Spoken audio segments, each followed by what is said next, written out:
Hello, everyone. Welcome to the National Jazz Museum in Harlem. My name is Lauren Schoenberg. I'm the senior scholar here. And tonight is a very, very special night because it's about the intersection of the personal and the experiential and this specific place with the world of America's greatest composer, Duke Ellington. And so we're here to salute that nexus because this gentleman in the picture right behind us was an intimate of the Ellington Circle, was president of the Duke Ellington Society, grew up here in Harlem, and in his later years, Ray and his wife, Marlene, were a member of our Jazz Museum family from the time that we opened over 20 years ago, over on East 126th Street, and we're here all the time, sometimes as volunteers, sometimes just for events, and sometimes leading events. And so we established this series 3 years ago to start saluting Ray, and I spoke to Ray about this series, and I asked him what he would like us to do. And he said, well, you just go ahead, get some live music, and he was always very supportive of young musicians who are going to take the music forward. So we have live music. We have a wonderful video tribute to Ray that we'll show part of tonight, and that is also online if you'd like to see the whole thing. It's up on the Jazz Museum YouTube channel. We'll hear from Marlene, also from anyone else who would like to come up and wants to say anything about Ray because he was such a beloved figure. And then we're going to do what Ray used to love to do, which is when he was president of the Duke Ellington Society, he presented any number of lectures and talks about Duke Ellington. So tonight, we have a special guest who's going to be talking about showing some rare Duke Ellington videos and also and some other things. But to get things going, I think it's like, how can you talk about Duke Ellington and Ray Carman without live music? So I'd like to introduce to you a brilliant young pianist who's already touring the world and in demand, and he's just getting going. So remember his name. This is Tyler Bullock.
And now we're going to expand and bring out another brilliant young musician who is, like Tyler, quite a scholar of the music on top of being a great musician. And this young trombonist has spent a lot of time transcribing and working with the original scores of Ellington and Strayhorn. And he's going to join now. This is Nick Messler.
I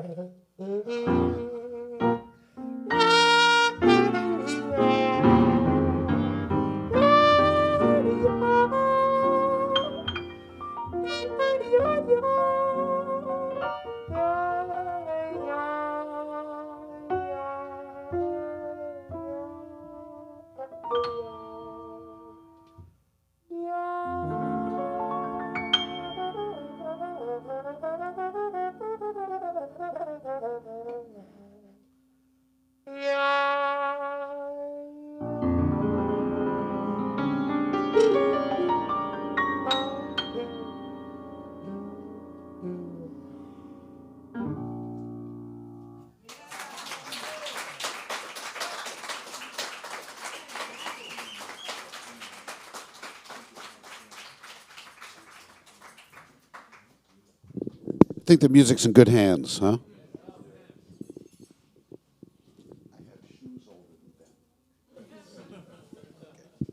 They're about 21 each.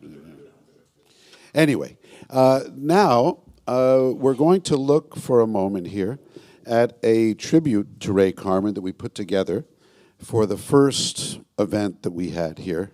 And I'm going to ask your help here just to make sure that I do it right. Is it this one? Yeah. Yeah. Well, that was easy. Oh. Sorry.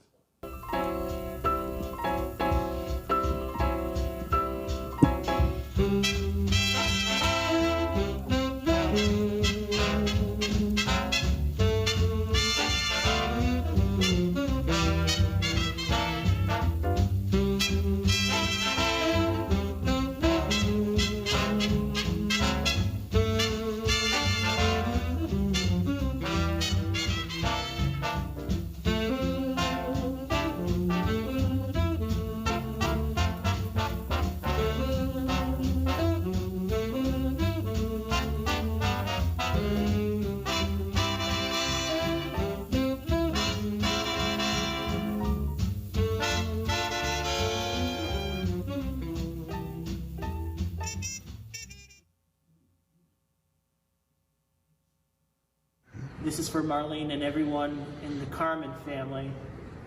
My name is Aaron Deal, and I've first met Ray through the Duke Ellington Society when he was president. And ever since then, he's been a great supporter of the music, and always loved seeing him out at performances, and sending my deep condolences for the loss of someone who is so sincerely loved by many. I'm going to play a piece by Duke Ellington. This is called Single Petal of a Rose.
Anyone who spent any time with Ray Carman experienced his charisma, his engaging conversations, expressions of his love of life, art, history, music, and the quality of his standard.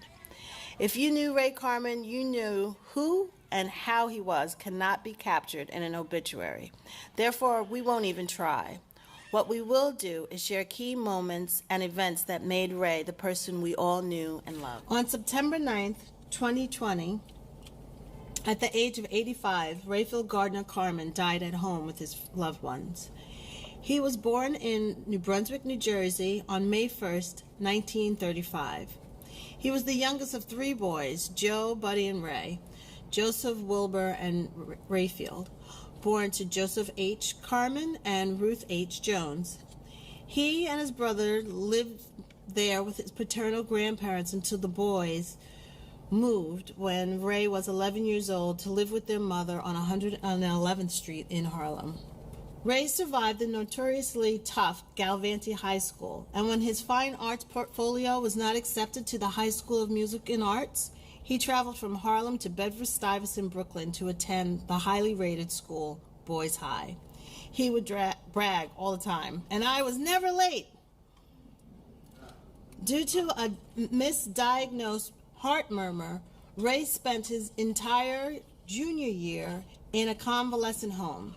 After missing a year of school, he returned his senior year, where he doubled up on his classes and graduated in sync with the rest of his class, with honors and as their class president. Ray's performance on the basketball team earned him a partial scholarship to St. Francis University in Laredo, Pennsylvania. Unfortunately, he had to leave St. Francis to help his mother at home. Once back in New York, Ray reunited with a group of basketball buddies and formed a social club called the Unemployed Basketball Players of America. This club hosted dances with live music, which fostered networking opportunities. Some of these members went on to become professional ball players for the New York Knicks, the Boston Celtics, and Kentucky Colonels. Growing up attending the Church of the Master, Ray spent 7 consecutive summers in the Berkshires at the church's camp, Rabbit Hollow. There, under the wings of Reverend Robinson, he and many other volunteers helped build the camp's cabins. Additionally, Ray played many roles, doing everything from being junior counselor to a senior counselor, arts and craft counselor, a waterfront counselor, and a substitute cook. Ray carried and utilized these varied skills with him throughout his life. At Rabbit Hollow, Ray intermingled with many students from around the world: Africa, Europe, Japan, and many other places. This experience ignited Ray's interest in international affairs, a desire to travel, and a love of the Berkshires. So much so that at the age of 50, Ray purchased a house in the Berkshires. There, he, his family, and countless of close friends took in all the Berkshire has to offer: yearly fall foliage, summer stock, Tanglewood, Massachusetts Museum of Contemporary Art, the Clark Museum, Williamstown's Theater, skiing various ski slopes, trips to local waterfalls and lakes, visits to the Norman Rockwell Museum, and just sitting in front of the fireplace reading biographies. Ray's diverse interests led him to join the Civil War Roundtable, where he was the only black member for several consecutive years. His real interest was in the time of Reconstruction and its continual driving force and influence on American society. His interest in whaling and love of Moby Dick led him to twice participate in the 24-hour nonstop reading of Moby Dick at the New Bedford Whaling Museum. In 1956, at a New Year's Eve party, Ray met Marlene Brown.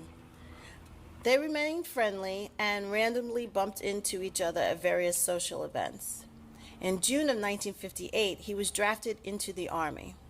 Ray and Marlene started dating soon afterwards and corresponded regularly while he was in the Army. There he used his imposed opportunity to learn Italian while stationed in Italy, and he used the people-to-people program to travel Europe playing basketball. During his downtime, he intentionally spent time off base, conversing with locals and their children in their native tongue, learning the culture, eating good food, and drinking wine. However, these perks were not without consequence, and Uncle Sam gave him grunt work and other menial tasks. Hell-bent on doing the bare minimum to stay in good standings as a military man, Ray never complained. He took the good with the bad until the day he was honorably discharged in 1960. A little over a year from leaving the Army, on September 23, 1961, Ray and Marlene were married. 2020 would have been 59 years of marriage. They spent the first 4 years of their marriage traveling, camping across country, attending the theater, jazz concerts, foreign film festivals, Shakespeare in the Park, and much more. In 1965, Marlene was 4 months pregnant. At that time, as just husband and wife, they flew to Paris and took the train to the Volkswagen factory in Wolfsburg, Germany. There, they picked up a royal blue 1966 Volkswagen Squareback and began their month-long tour through Germany, Switzerland, Italy, and finally Paris, France, to ship the car back to the U.S. and fly home. Rayful Gordon was born January 30th of 1966, and Susan Elizabeth was born 3 years later on May 25th, 1969, and eventually retired from Kings County Hospital. Many friendships formed over those decades, and these friendships are still alive today. In the early 70s, a random conversation with a former employee, Lynn Evans, shined the light on how their lives mirrored each other and ended with her inviting Ray and his family to a special place just shy of the Canadian border named Averill, Vermont. There, Ray reconnected with his Rabbit Hollow days, where he, with a host of children and parents, climbed 2 mountains in the Presidential Range, Mount Washington and Mount Jefferson, canoed the white waters of New Hampshire's Androscoggin River, cut down trees, chopped wood, swam in and sailed on Averill Lake, climbed Averill Mountain, made campfires, sang songs, and organized the children's talent show, and made his famous hot chocolate on cool August nights. Until Able Corporation was able to hire a cook on their assigned days, Ray and Marlene cooked breakfast and dinner for 12-plus adults and 12-plus children. Each summer, the family looked forward to a trip across the border to Quaticook, Canada, for onion rings and back-to-school shopping. From the time Susan and Rayful were 3 and 6 until they were teenagers, every summer, the last week or 2 in August, this was their #1 vacation spot, fostering countless lifelong friendships and cherished memories. In the late 80s, early 90s, in another random conversation with a St. Luke's employee, the then president of the Duke Ellington Society, Morris Hordera, discovered Ray's knowledge and love of music, especially jazz. It prompted him to ask Ray to join the society. Ray jumped in with both feet, and in January of 2003, he became the president of the Duke Ellington Society. This role submerged him in the middle of the jazz community, where he interfaced with countless jazz musicians, singers, authors, and other jazz organizations. Each year, Ray and several members of the Ellington Society volunteered to assist in the Essentially Ellington High School Jazz Band Competition and Festival in Jazz at Lincoln Center. Ray's monthly articles, meetings, and interviews hosted at the Jazz Church located in the basement of the City Corp building were always eagerly awaited. During his years as president, Ray also volunteered weekly at the National Jazz Museum in Harlem. There, he shared his first-hand Harlem Night experience, his knowledge of history and jazz with hundreds of guests from the U.S. and around the world. Ray did not only discuss jazz. His style seamlessly wove together jazz with history, the impact of political atmosphere with the racial contexts, offering a bird's eye view connecting each guest with the pulse of the times. Ray's impact not only earned him social media mention and word-of-mouth acknowledgments and requests for him at the museum, the National Jazz Museum in Harlem, in his honor, has endowed an annual Ray Carman Duke Ellington lecture series. Ray was an artist in many mediums, whether it be wood carvings, sticks whittled into beautifully designed walking sticks, heartfelt painted Christmas decorations, how he crafted wine for 25 years, bled his watercolors in paintings, captured sincerity in photos, his style of dress, the manner in which he cooked, or the writing of his monthly articles. Ray captured all of these moments. He was a creator of rich moments that people absorbed and took with them, shining a bit brighter after meeting him. Top? Yep. Ray is survived by his wife Marlene, his daughter Susan, and his 3 grandchildren, Ebony, Elijah, and Charlie. Aunt Gladys and Uncle Perry, a brother-in-law, 7 nephews, 4 nieces, numerous cousins, and along the way, he picked up an extra daughter, Alita, and her family, 2 nieces and their husbands, and 3 step-grandchildren. At the time of his death, he was the oldest living Carman, and with his passing, he was reunited with his mother Ruth, brothers Joe and Buddy, his son Rayfield, and all the great jazz giants. The thought of their being together and knowing we'll all see each other once again has brought us great solace. He will be forever loved, and until we meet again, he will be dearly missed.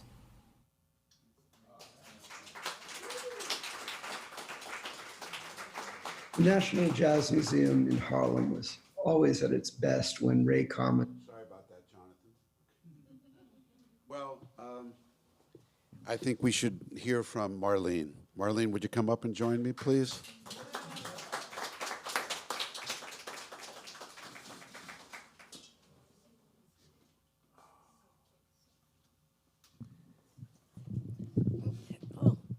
Yeah, they're high.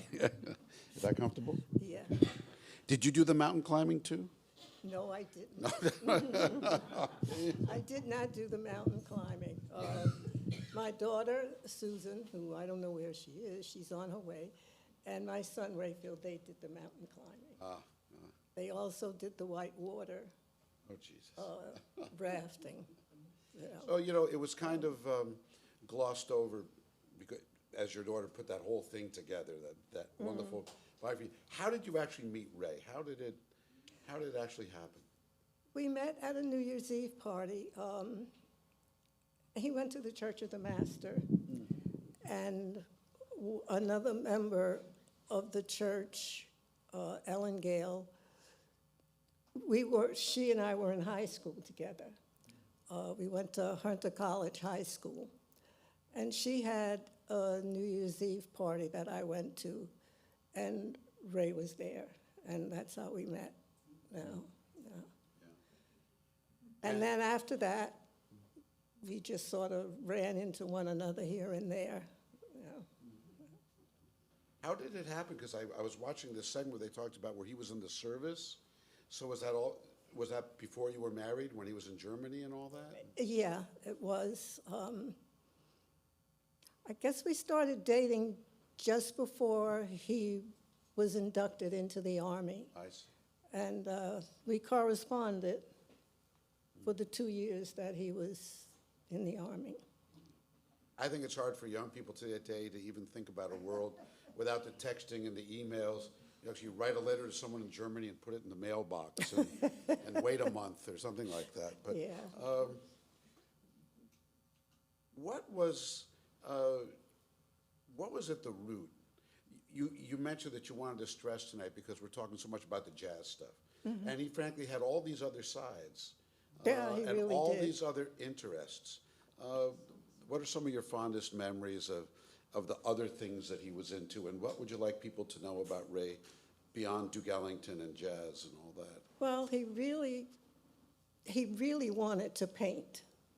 Oh. And he liked watercolor. He took a course, we lived in Long Island, and he took a course at the Long Island Art Institute in watercolor. And every year, towards the end of his presidency of the Ellington Society, he kept saying, okay, somebody step up, somebody step up. What he wanted to do was go to the New York Art Society and study watercolor, but that never happened. Right. But he took, every place we went, he had a little sketch pad and a little case of watercolors. And he would paint. I have pictures from Sag Harbor, from Italy, from wherever, that he would sketch and then paint, The picture that you saw there, he did that. The wood carvings, he loved wood. And we had a neighbor whose tree fell, and it sort of brushed the house. And he took one or two of the branches and made a walking stick.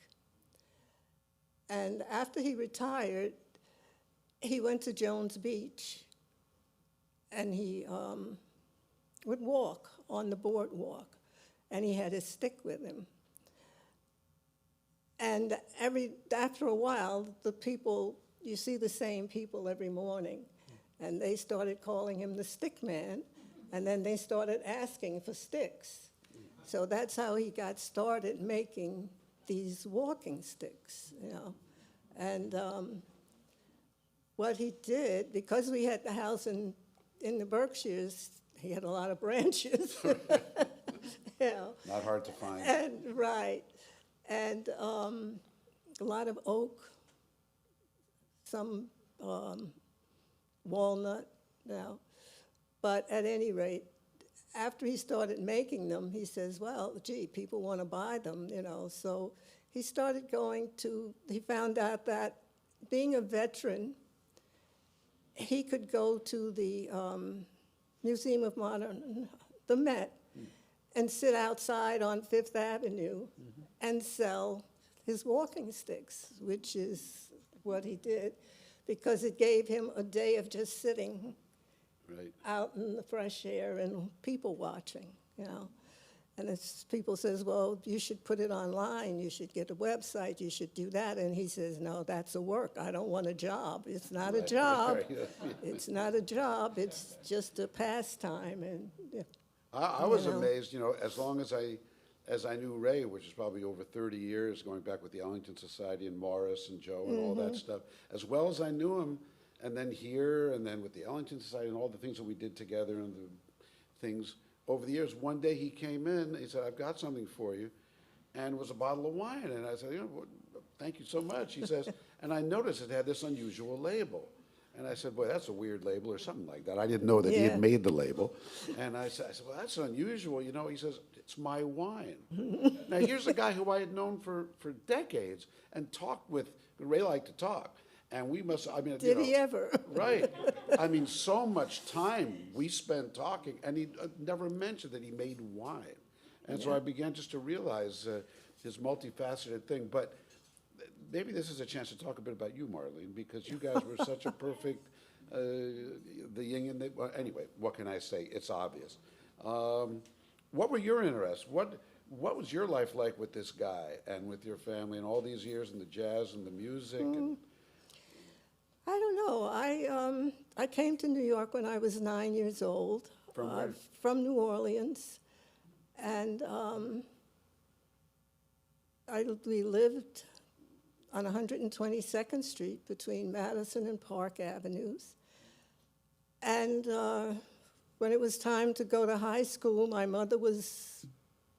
was on my way back to New Orleans to go to high school there, a Catholic high school. But the nuns at the the elementary school that I went to, a Catholic elementary school, it was the same nuns that taught at the school that I went to in New Orleans. Oh, And my mother became very close to them. And they got a hold of her and says, don't do that. Don't send her back. Let her stay here. And they said, you know, we've arranged for her to take a test for Hunter College High School, which we knew nothing about, you know. So I took the test, and I passed the test. So I went on to Hunter College High School, and then from there I went on to Hunter College. You know. what did you study in college? What was your major? My major was economics, and my minor was business, secretarial skills, because I figured I did not want to teach. I'm not at all good with kids. And a classroom with kids, no, that would not work. So, but then I found out that economics and accounting in 1958, when I graduated from college, was not a very good field for black women. It wasn't a good field for blacks, period, but a black woman, definitely not, you know. I ended up working at Mutual of New York, an insurance company, and in their financial, you know, department. And like I said, Ray and I, we started, and we found out that we both liked the same things. We enjoyed going to foreign movies, not too much Hollywood stuff, but, you know, foreign movies. When we were married, he would pick me up from work, and during the summer, we would go to Shakespeare in the Park. You know, we'd stop and pick up sandwiches and whatnot and do that. And we were married 4 years before we had any kids because we were enjoying everything. We went, I mean, we even went to see a play in Russian.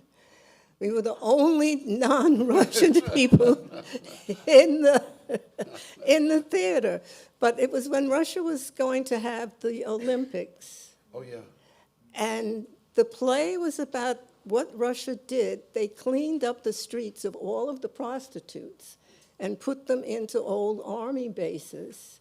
And this play was really about these women that were housed in this army base, you know. I'd like to see that play. Their lives. It was very good, you know. Even with the ear things, it was good, you know. But no, that was the sort of things that we enjoyed doing. It, you know, just spur of the moment type things. Yeah. And when did you move to the concourse? Because that's where, when I got we to know you. moved to the concourse, I guess maybe about, when was September 11th? 2001. 2000, September 11th? You mean the World Trade Center? Yeah. 2001. Well, we moved to the concourse, I guess it was about 2003, something like that, about 2003, yeah. We lived in Long Island. Right, for years. For years. Where? And we went in West Hempstead. Both Rayfield and Susan went to West Hempstead schools. We went to Jones Beach, and that was all that we did in Long Island. Anything else that we did, we got in the car and drove into the city. You know. Not too much to do. The Long Island was nice. The schools were free, and they were good. Well, they weren't free because we were paying school taxes. But, you know, and we said, okay, the kids are gone. We don't need this house. And we don't need to pave the bridge. Right. You know, but we couldn't afford anything in Manhattan.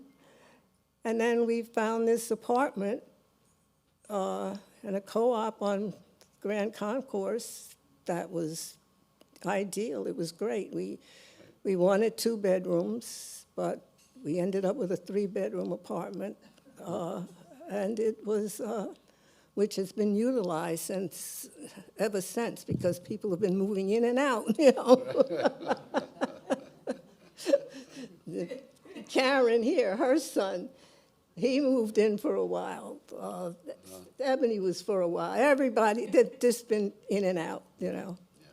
And it's at one point, right after Ray's death, it was Ebony and her dog, Susan, Charlie, and the 2 cats, and me. Right. And the fish, the fish tank, right.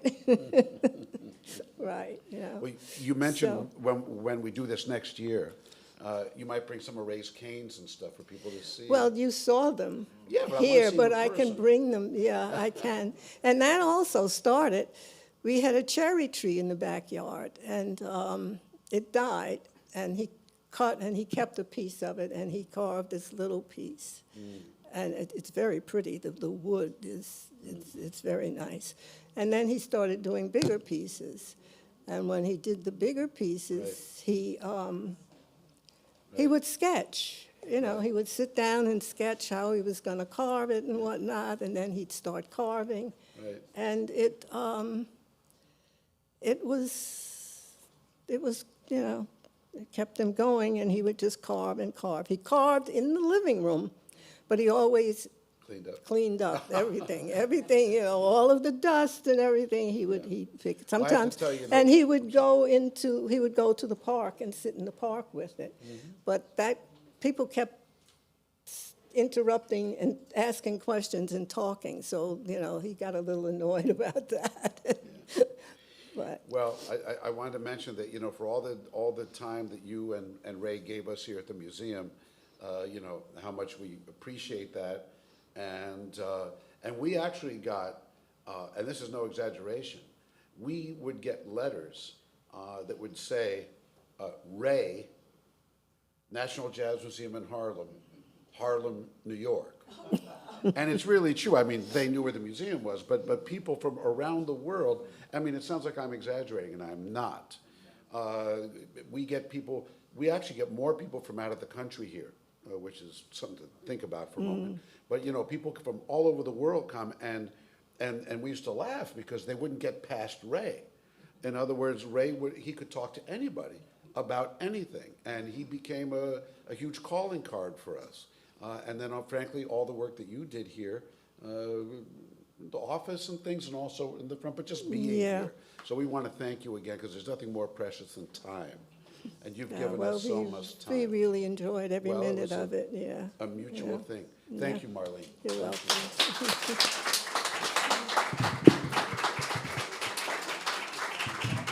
Well, I think it's time for some more live music. And after the live music, I've got something very rare to show you. And we're going to introduce our archival specialist who will tell you about it. But in the meantime, we're going to have some more music. So let's welcome back these 2 young, wonderful musicians, Tyler Bullock and Nick Messler. Nick.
Everybody, give it up one more time for Nick Messler on trombone. My name is Tyler Bullock. I'd like to say thank you again to Lauren Schoenberg for having us here tonight and to celebrate Duke and his music. So going back to that first little set we played, the first tune was a tune written by Duke entitled Prelude to a Kiss. That's one of my favorite ballads written by him. And then we played Mood Indigo, which we did kind of a bluesy version of. Maybe Nick wants to give some more details on these tunes. Yeah. So, Mood Indigo, as you know, with Duke, was a big plunger feature, always, ever since he wrote it in 1930 or 31. So it was in the band books for a very long time. And so, you know, breaking out the plunger, I tried to do it in the Tricky Sam tradition, and in the plunger chair tradition of the Ellington band, because that was a big feature. With the blue plunger, I know. That's the contemporary version. Yeah, and then of course we just played Cottontail, another great old favorite, and now I believe we're gonna play In a Sentimental Mood. So we hope you enjoy.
I remember years ago, I used to work with the Smithsonian Jazz Orchestra, and we played saxophone, and we did a lot of touring and stuff. And we're at the National Museum of American History, and I'm on the escalator. Oh, I don't want to think about an escalator. But anyway, we're at an escalator, and with the curator of an exhibit, he says, "Oh, you got to see this exhibit." I said, "Okay." I said, "What is it?" He said, "It's an exhibit about Julia Child." So, "Oh, that's interesting." So we're just about to go into the exhibit, and I looked at him and I said, "Now tell me there's no food in there." And he looked at me like, "No, there's no food." I said, "How can you have an exhibit about Julia Child with no food?" You're probably wondering, why am I telling you this? Because you can't have something about Duke Ellington and Ray Carman without live music. You know, we could, you know, and so, you know, when Ray and Marlene were running the Ellington Society all those years, I think one of the big things that they did, which a lot of places don't, that salute the past or salute great stuff, they don't actually give work to musicians and just watch videos and listen to old records and have a seance and all that kind of stuff. And you know, the Ellington Society, especially with you guys at the helm, gave so much work to so many musicians, and there was so much happening. So that's, again, part of what we do here in this series. Now, we have kind of a rare Ellington video to show you that I know Ray would have gotten such a kick out of. I don't think that it had circulated, so I'm going to go get our archivist who's going to tell you all about it.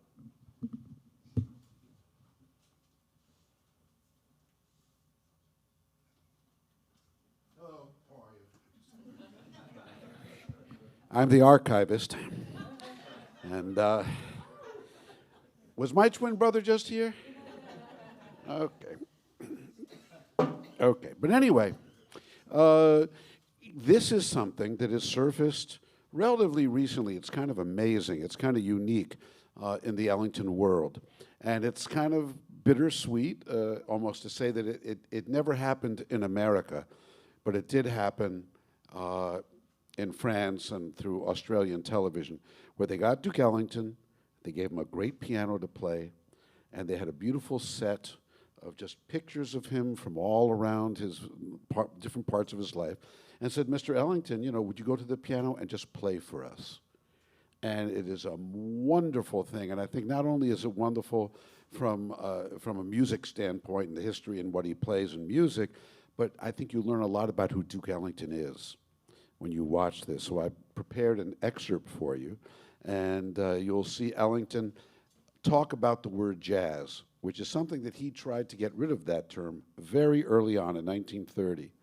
He said, what I write, using the terminology of those days, he said, you know, what I write really is American Negro folk music. And jazz is just, and it's really true when you think about it. And you might say this is something funny to hear from the founder of a jazz museum. But, you know, the truth is, you know, jazz was a word that was given to it, and it's a commercial world. And it's something that's really very hard to define. But you don't need to hear that from me. You're going to hear it from Duke Ellington. So forget my version of it. Here's Ellington talking a little bit about jazz and then doing a very rare thing. He's playing an excerpt of one of his lesser-known extended works called New World A-Comin'. And it's some of the most brilliant Ellington piano playing that you'll ever hear. So in the spirit of a tribute to Ray Carman, let's continue with what he would have been doing at the Ellington Society.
that's La Fleur Africaine, Little African Flower. I am Duke Ellington, and I'm now in Paris discussing a very, very provocative subject, sometimes known as jazz. It's jazz, and I suppose I should claim a membership or a license, because the way I improvised that first number proves that I have a license. It's not like the original version precisely. I should like to go into possibly another explanation, or one of the twists and turns that we take in sort of copping out in jazz. Let's take Billy Strayhorn's Take the A Train, our theme.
I think probably that ending is sort of like the discussion about jazz. Jazz is a never-ending discussion. We have all sorts of thoughts about it from various people, some who know quite a bit about it and some who like to listen to it, and others who are rather annoyed by it. And so it gives many, many points of view. And the discussion is never finished. It's a very important subject.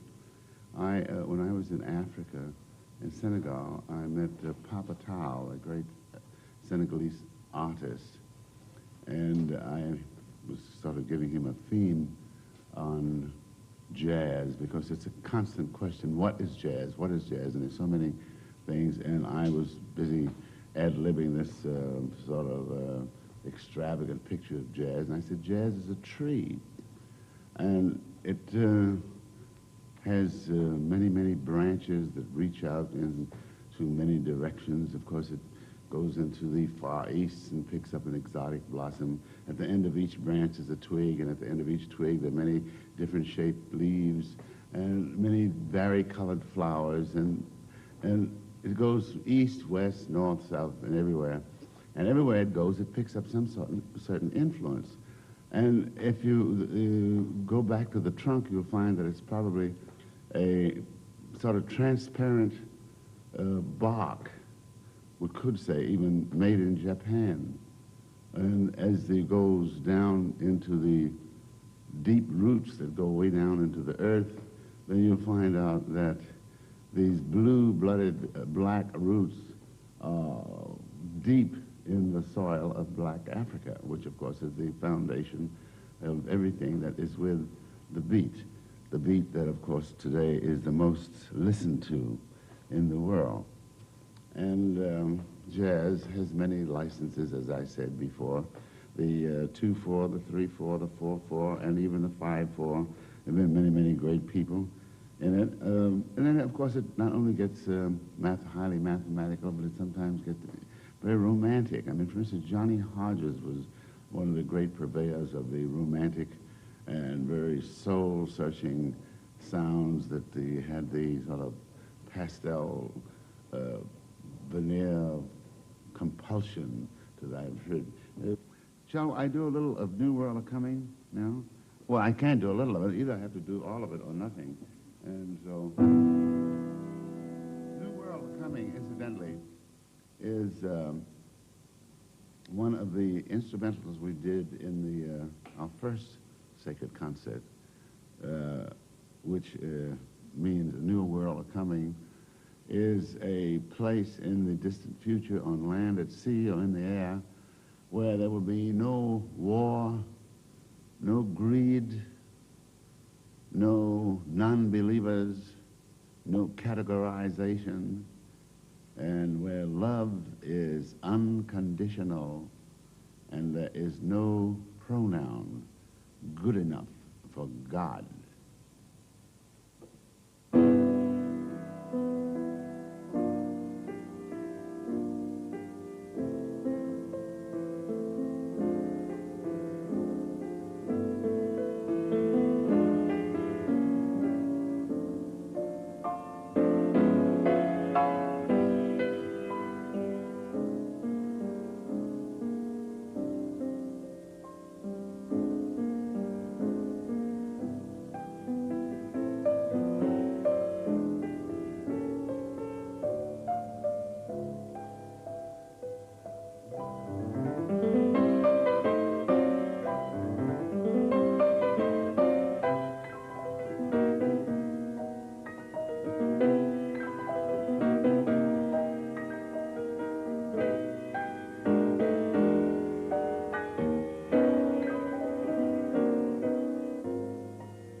held the pedal down for that last note. Wasn't that something? Yeah. Thank you. Absolutely extraordinary. And I have to tell you, you can find it on YouTube. It's about, I don't know, it's 45 minutes long. And I think if you just put Ellington solo piano, you'll find it, because there's really nothing else like it. It's an incredible document. And I think that's probably the longest excerpt of him playing like one song like that for 10, 15 minutes. And he goes through the whole piece, and there's a lot of other great stuff too in it. And if you're interested in that piece of music, just by the way, since you are in a museum, it's called New World of Carman, and he actually premiered it. I wasn't going to correct Mr. Ellington, because what he said, of course, was right. It's his music, for Christ's sake. But he used it in one of his sacred concerts he did. But you can hear it in his 1943 live concert recordings. It's called New World of Carman, and it was named after a book by Leroy Otley that was written during the Second World War about stuff, and it's a fascinating piece of music. And you know what I was thinking, Marlene? I was thinking about Ray, and I was thinking about when he was talking about the tree of jazz. And I figured maybe that's what Ray made his sticks from. It just kind of struck me when he was talking about it, and the tree and the stuff like that. And in many ways, I mean, this may sound like hyperbole, but I actually do believe it. You know, Ellington kind of invented himself. You know, he was born in 1899 in Washington, 30 some odd years after the end of the Civil War, and wound up having his 70th birthday party thrown by the President of the United States in the White House. And it wasn't just like they usually treat jazz sometimes, like, well, they'll have a party in the basement with cheese sandwiches or something. They gave Ellington the exact same kind of party that they'd have for a traveling, a visiting dignitary. I mean, the whole 9 yards. And you know who the president was? The president was Richard Nixon. And believe it or not, the guy who was in charge of kind of culture and artistic things for Richard Nixon was Len Garment, who was the actual instigator of this museum that you're at now. So there's all kinds of links here with these things. And I thought about Ray, and you too, Marlene, but and thinking about Ray, who we're focusing on tonight, who really kind of invented himself. He invented himself. Very few people would fit into that mold of all the things that he did. I mean, it's kind of awe-inspiring almost when you think about it. And it's a beautiful thing that he and his spirit and Marlene have brought us all here tonight as part of this ongoing series that we're going to do every year to continue with this series. So I think the best way to go home, so to speak, would be to have some more live music. But I'd like to open it up if there's anyone in the audience who'd like to participate or say something about Ray or their friendship with him. Yes, please. We're live streaming. There might be somebody in Iceland who wants to hear. My question is about your wonderful interview with Marlene. Will that be available for public consumption or purchase? Yeah, the one you did tonight. Oh, yes. Actually, not for purchase. We share all these events online, right? Ryan? Yeah, it's on the Jazz Museum in Harlem YouTube channel. So if you go to YouTube and search National Jazz Museum in Harlem, it'll be there. Oh, yeah. Oh, yeah. Sorry, Marlene. Be there forever. And my bad jokes, too. But yeah, no, all of our events are there. So there are dozens and dozens and dozens. Plus, during the pandemic, I know I did about 60 or 100 of them, and many other people did them too. It's a wonderful resource, the Jazz Museum YouTube channel. Plus, I have to just explain about how you're seeing the space tonight. We're in between exhibits, so it's not usually blank wall space. We usually have wonderful space. Oh, and I also want to tell you that when you leave tonight, after our last musical selection here, there's a piano back there, and that's Duke Ellington's piano. And I'll tell you the story briefly of how we got it. Hey, Ryan? Yes. Is that piano kind of half playable? Half playable? Maybe we're going to ask Tyler, after we break up, to play something. That piano belonged to Duke Ellington's sister, Ruth, who was a huge, huge part of his life. She ran the publishing company and all this kind of stuff. And I visited her up there 40 years ago or more, and I saw this, I remember seeing this piano in her apartment, and many years later, her son decided that they were going to have an auction and they were going to sell some, I mean, not sell the really important stuff, but they were going to have an auction for some of the Ellington things. And so they held the auction here.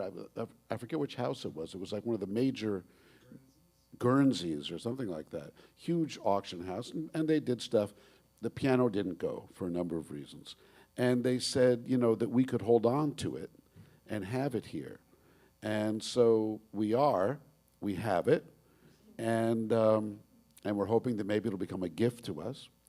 But it's been here for a long time, and we play it, and we have students come here every day. In fact, I should introduce, this is Ryan Maloney, who runs our educational programs. And we have, what, over... Hello. 4,000 students just in this space, which is not about all the students that we deal with out in the world and virtually and all this kind of stuff. And again, this is something that Ray would want me to do, I think, but I want to encourage you all to become members of a museum like this, because a place like this doesn't run on steam or something like that. We need your support. And you know, even if someone came up to you and said, you know, would you put down $1 a day, let's say, just $1 out of your pocket that you spend on something else, and say, I think there should be a jazz museum in Harlem. We'd like you to do that. Can you lock the doors, please? Okay. But anyway, oh man, this is being broadcast. I shouldn't do my lighthearted joking online here. But anyway, seriously, I want to thank you all for coming. I hope you'll continue to support us and support what was important to Ray and to Marlene, what we do here at the Jazz Museum. And now, enough talk. Let's get back to these two brilliant musicians, who, by the way, will be at Dizzy's Club next weekend between May 9th and 12th, playing Duke Ellington's music. So you can go there and hear them do that. Marlene? Yeah. Oh.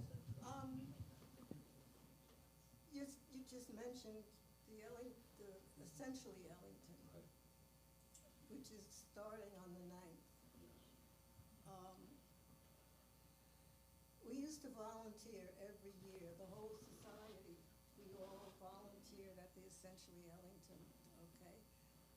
I don't know how many of you are aware of it, but it's an annual thing, a competition of 15 jazz bands throughout the country, and even some from foreign countries.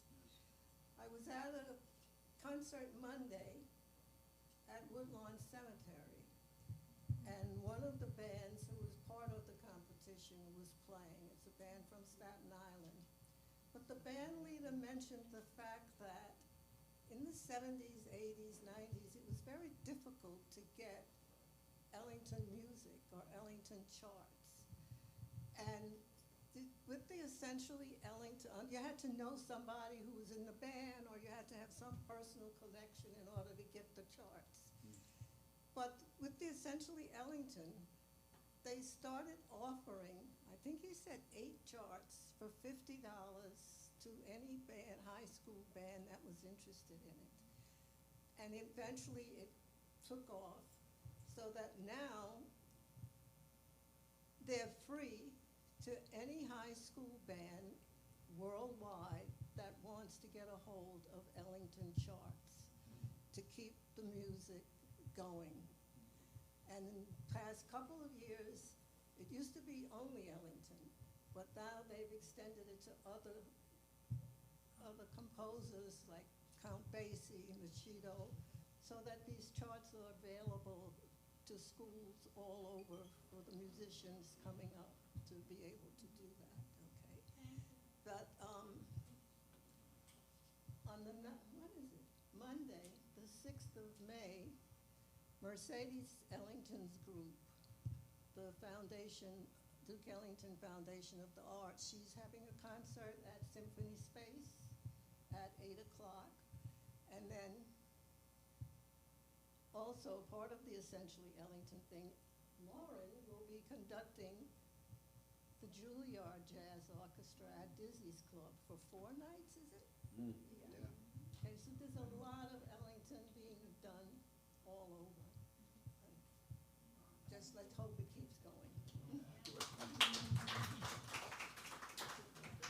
Yes, hello everyone. Let's see, my name is Gary Gibson, and I had the blessing of calling Uncle Ray, and I just wanted to say a few words about him.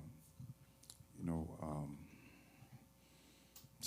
you could go on for days and days about him because you know, it just brought you so much joy. The moment he met you, he would embrace you, and he would look you deep into your eyes, and you would never forget that you met this gentleman. And for all the good reasons, you would never forget that you met this gentleman. And I like to say that when you met my Uncle Ray, you met your inspiration. You met your inspiration because he brought something out of you that was even better than what you thought you were. And that's all I wanted to say. And God bless you all. Thank you very much. I don't think we could have an event about Ray without talking a little bit about basketball and the fact that the Knicks, after all these years of chatting with Ray every time he'd come in to volunteer and catching up on sports, but basketball in particular, and the stories were deep. He knew those guys from the 60s, 50s, like they were friends, like stories about Wilt Chamberlain, stories about these legends, right? And the Knicks were his team, and watching the game and watching the way the Knicks play now, knowing what I know about that Ray valued about basketball, the type of play that he valued, the Knicks are a team that right now Ray would love. Hardworking, just nose to the grindstone, fighting it out every single play.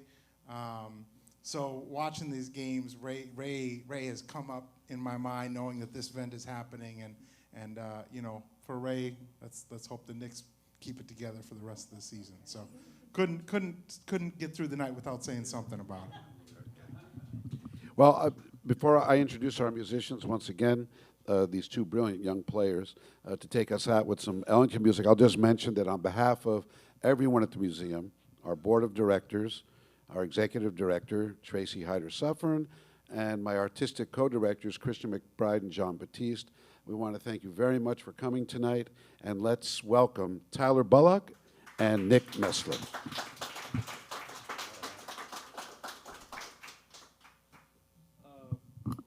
We're going to bring Nick back out in a moment, but before that, I'm going to play one of Ellington's most famous compositions that doesn't really need an introduction, so I'm sure you'll recognize it.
Thank you.